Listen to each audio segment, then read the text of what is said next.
Oke baik, salam olahraga. Apa kabar teman-teman semua? Semoga dalam keadaan sehat. Di laga ini kita kembali membahas UEFA Champions League ya.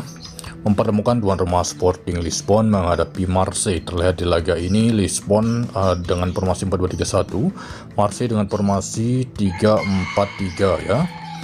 Aubameyang, Greenwood ini timnya pemain yang cukup baik. Dari line up pemain ini cukup banyak untuk Marseille, pemain mereka yang mengalami cedera, yaitu sekitar ada 9 pemain ya, dan 2 pemain dari tuan rumah Sporting Lisbon.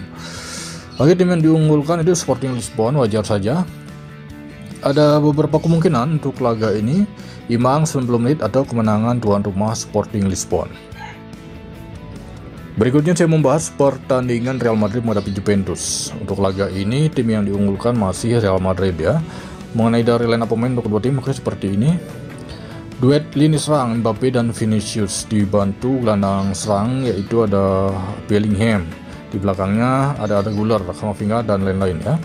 Sedangkan Juventus ini dia mengenai dari line up mereka dengan formasi 3 back, 4 pemain tengah dan 3 pemain depan ya.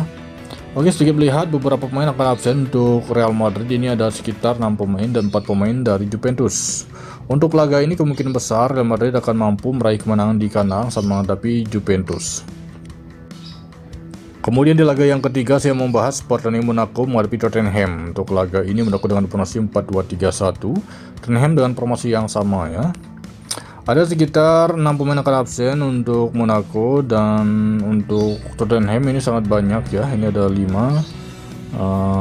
pemain ya, 10 pemain akan absen untuk Tottenham. Untuk laga ini kemungkinan besar Monaco bisa saja meraih kemenangan, tetapi saya mengira laga ini cenderung ke skor imbang ya.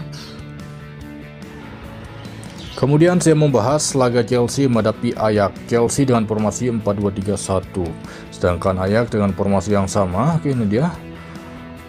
Beberapa pemain akan absen untuk Chelsea ya. Ini ada 4, 5, 6, 7, 8, 9. Ada 9 pemain dan 3 pemain dari tim tamu Ajax.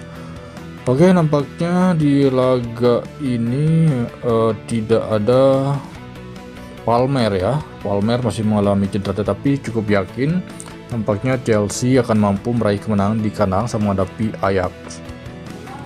Kemudian saya membahas pertandingan Atalanta menghadapi Slavia Praha.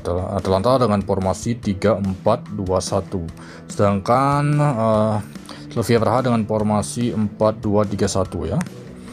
Ada sekitar 3 pemain akan absen untuk Atalanta, sedangkan untuk kubu tim tamu ya Slavia Praha ini cukup banyak. Ini ada sekitar 8 pemain atau 9 ya. Dari klasemen sementara, oke, Atalanta 3 poin dari 2 laga, Slavia Praha 1 poin dari 2 laga. Menurut versi saya sendiri, nampaknya Atalanta akan mampu meraih kemenangan di kandang sama menghadapi Slavia Praha.